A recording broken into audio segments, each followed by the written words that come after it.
Bueno, vamos a ver lo que es el experimento de la gota de aceite de Millikan. Este es un experimento histórico desarrollado por Robert Andrews Millikan en la década de 1900. Y esto en realidad fue lo que le otorgó a Millikan el premio Nobel en 1923. Y es un experimento bien clásico. Para la época era bien difícil en realidad encontrar cuánto era la carga de un electrón. Aún ahorita, si les pregunto a cualquiera que esté viendo el video, cómo se calcula la carga del electrón, creo que se llevaría un tiempo y sería bastante difícil que me contestara en cómo hacerlo. Hasta el momento, incluso cuando Robert Millikan hace este experimento, solo se tenían datos,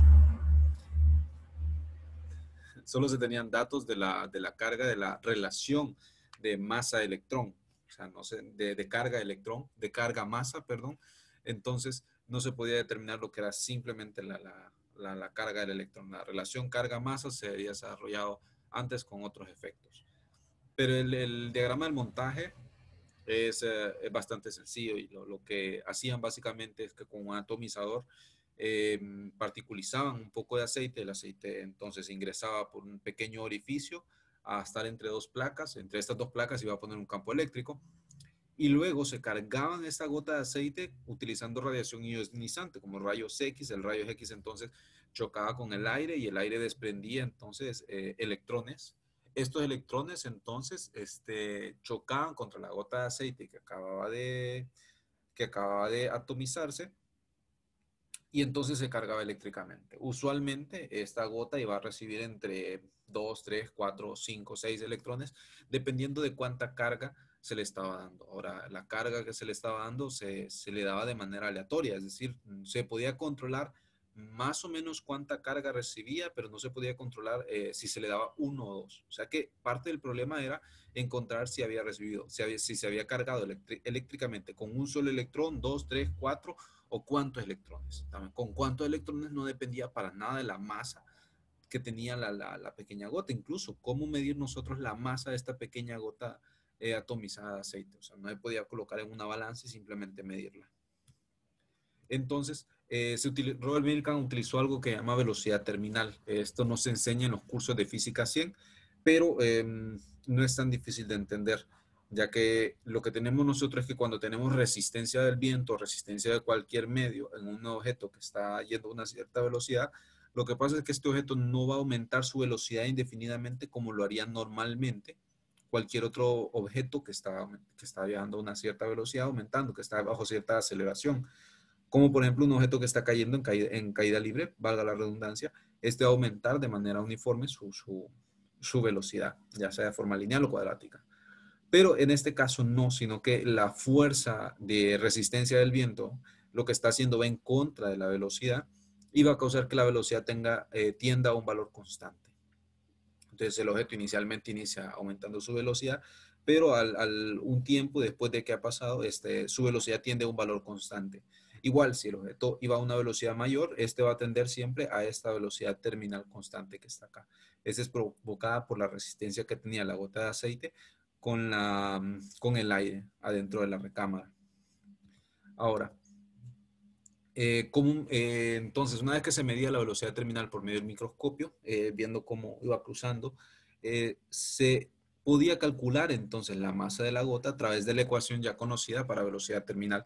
Esta constante K es característica de las dimensiones de la gota, viscosidad del aceite, la gravedad y de varios otros aspectos que en este caso no son el objeto de este laboratorio. Simplemente vamos a tomar esta.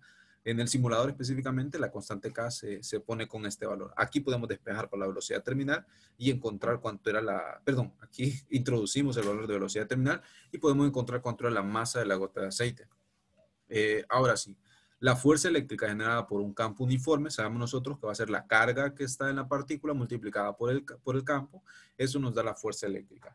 Entonces, el objeto de este experimento es generar un campo uniforme en la dirección contraria al peso y equilibrar lo que es la fuerza del peso y la fuerza eléctrica.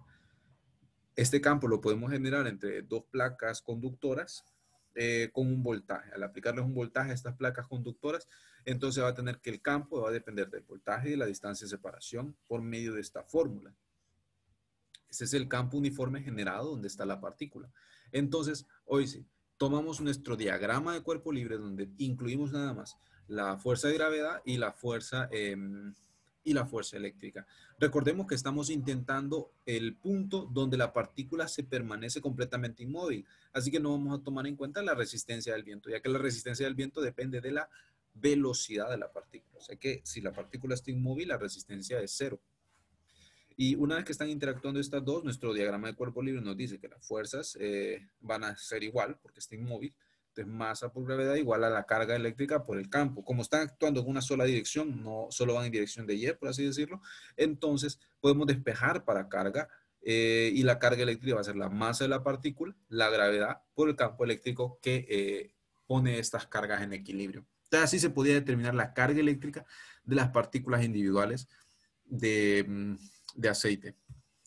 Robert Millikan entonces utilizaba estos datos de diferentes cargas eléctricas para las diferentes partículas y él notó que todas ellas siempre eran múltiplos enteros de una constante E.